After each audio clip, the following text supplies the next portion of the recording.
So it's been a little bit since I recorded a check-in video for the business side of how things are going for me, and it's just been I think avoiding having to think about it too much. Honestly, I am trying to have grace and let myself focus on the things that feel right and feel good right now.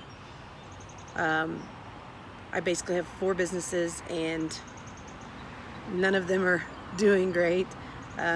3 are basically completely shut down, and 1, which is my writing kind of arm, thank goodness for the relationships I've built with editors, and I have regular outlets to write for that actually pay pretty well and take good care of me. And I have a new editor at Capital at Play who has been wonderful, really kind of trying to up level all of our games and really kind of pushing me to be a better writer.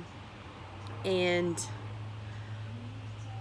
it's nice to have that consistency, something that's consistent right now, which I can always find assignments. I can always find writing assignments. I don't spend enough time on pitching because it's time consuming and you're technically making no money unless you land an article, of course, and then you obviously get a nice return on your investment of time. But that's just something I have to build into my life no matter what happens going forward. Having a small retreat center, having a 4,000 square foot event space, and having Airbnbs are all kind of tied to tourism and tied to people having, disposable income. And I want to,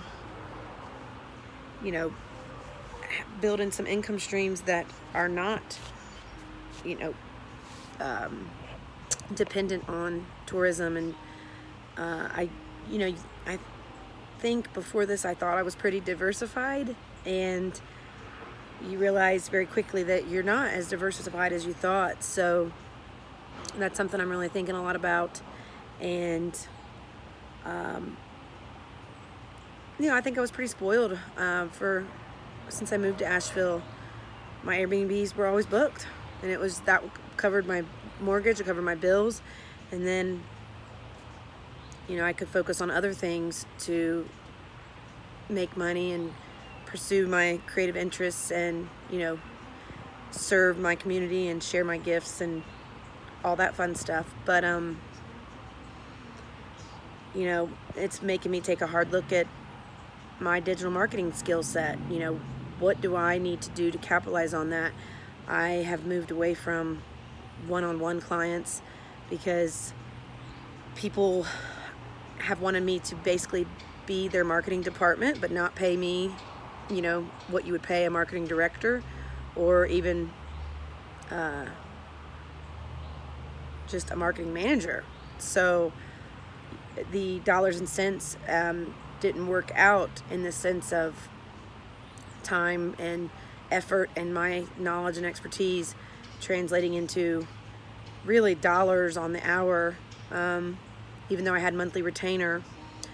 So I've moved away from that, but it is something that people need, that I love teaching about, that I love sharing with folks all the lessons I've learned about building awesome brands and strong brands that are going to weather this storm. And I was talking to my partner earlier, and we've spent a lot of our life building brands for other people and doing work for other people, and some of it's been wonderful, some of it's been super rewarding, but it's kind of hard to swallow sometimes when right before your eyes you see businesses that you're doing the marketing for and you're working on and you're helping build the brand turn into $1 million businesses, and yet you're still not paid what you should be.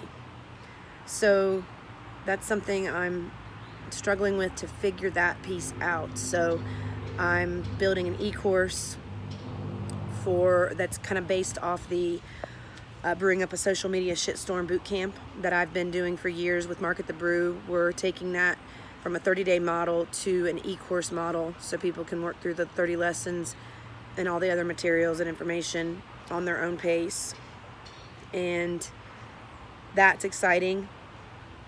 I keep dreaming of one day, brands hiring me to come in person and do, like a 4-day training, with their marketing department or with their whole team, where everybody can be more involved with the digital marketing plan. When you activate your whole team to have their antennas up for great digital marketing content, it makes a huge difference. It makes everybody striving together and thinking about their customers, right? What moments would the customer want to learn about the community that it surrounds your brand?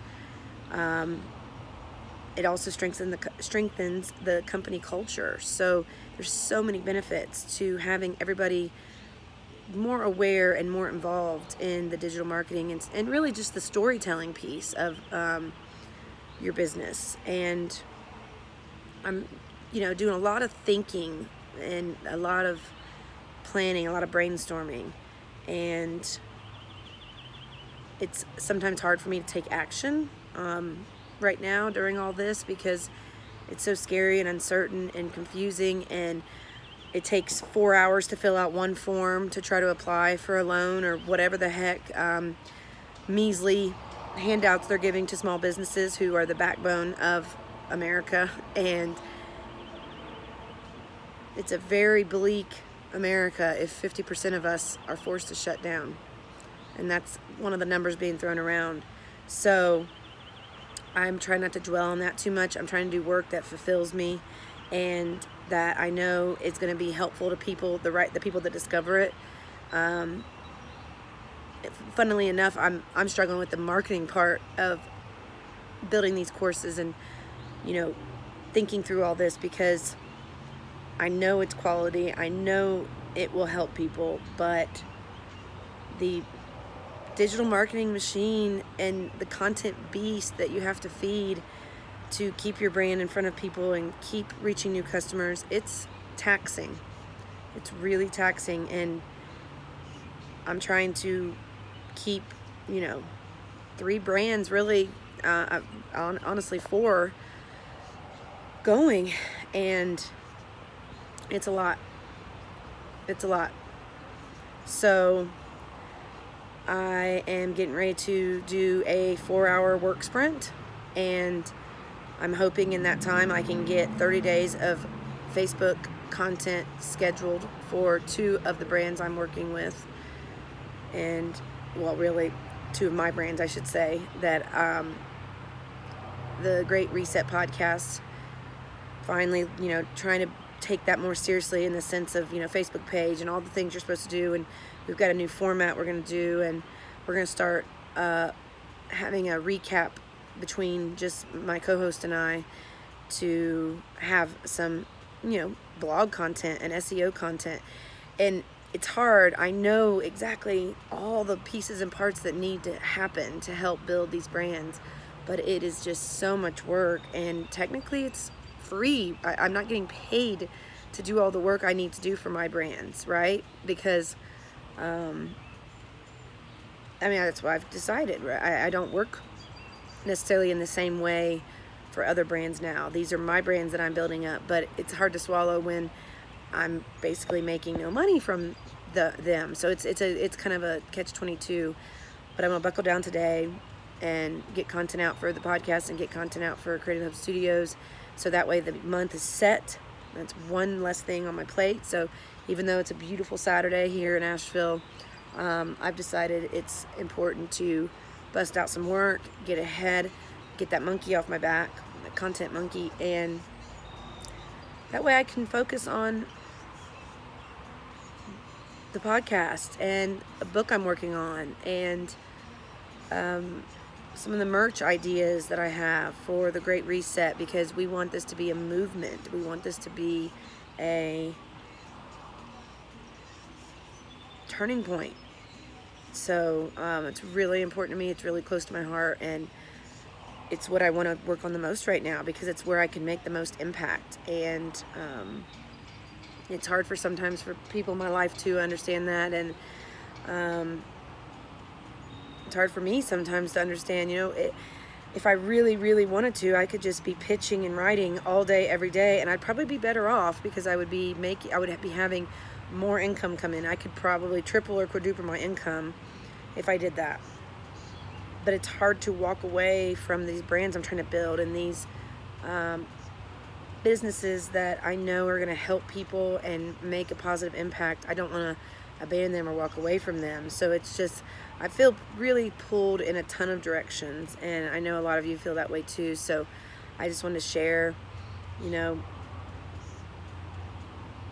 it's hard, and sometimes I feel like all I do is work, and then sometimes I feel like I'm not doing enough. And today, do I really want to work in front of the computer for 4 hours? Not really, but it feels like the right decision, and getting ahead will feel really, really good. So I will have more time on my plate for the rest of the month. I mean, that would be incredible. So yeah, working in the treehouse, busting out some social media content, and hopefully getting back to these business daily journal videos so I can decompress, so I can check in with myself. And I hope it helps some of you that are in similar boat, and reach out and ask questions.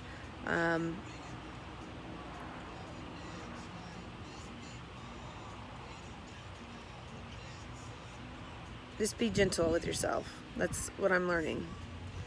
Be gentle with myself. Have a plan. Have a flexible plan is what I like to say, where I know these chunks of time I need to get X, Y, and Z done, but those chunks of time can be movable. Yesterday was horrible for a bunch of personal reasons, and all the work I'd planned to do yesterday, I couldn't do. There was no way. So, yeah, that means get some stuff done today. Get some stuff done tomorrow. If you can get a few things done every day, that's okay. And some days you're going to get zero done.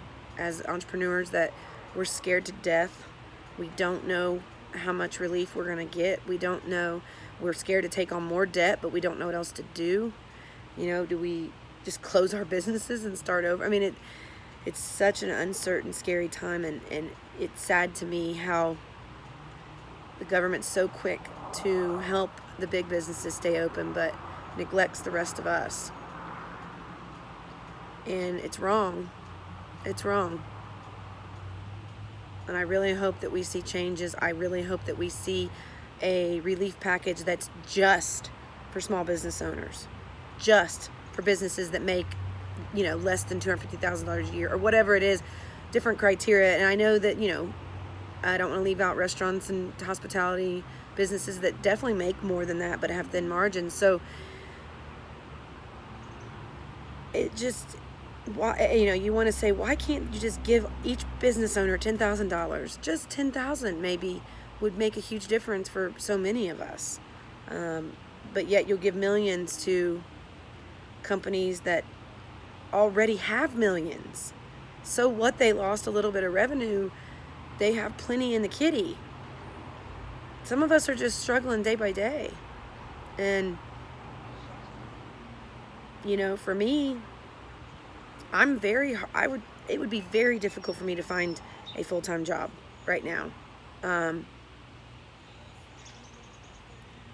I haven't had a traditional career path.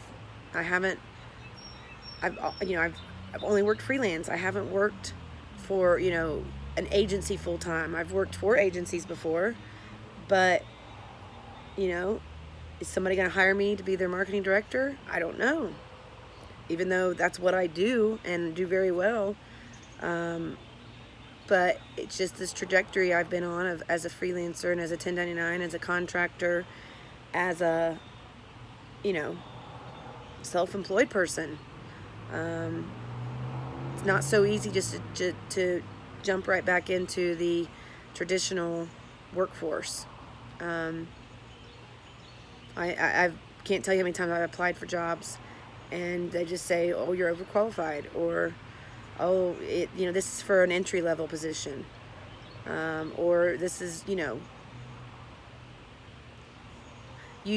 I've heard this many times, you seem like you are meant to be self-employed. You don't seem like you would be a long-term employee. And that's true. I mean, obviously, I would be busting my butt to get back to being self-employed, so I'm not an ideal hire. So that's the other thing that has to be considered in all this. Some of the small business owners that are not going to survive don't really have the choice of just jumping right back into the workforce, and it's tough. So all of you out there struggling, it's okay to struggle. It's okay if you have to cancel everything some days and cry in your bed, because the next day you pick yourself back up and you do what you can. So that's what I'm going to do today. Thanks.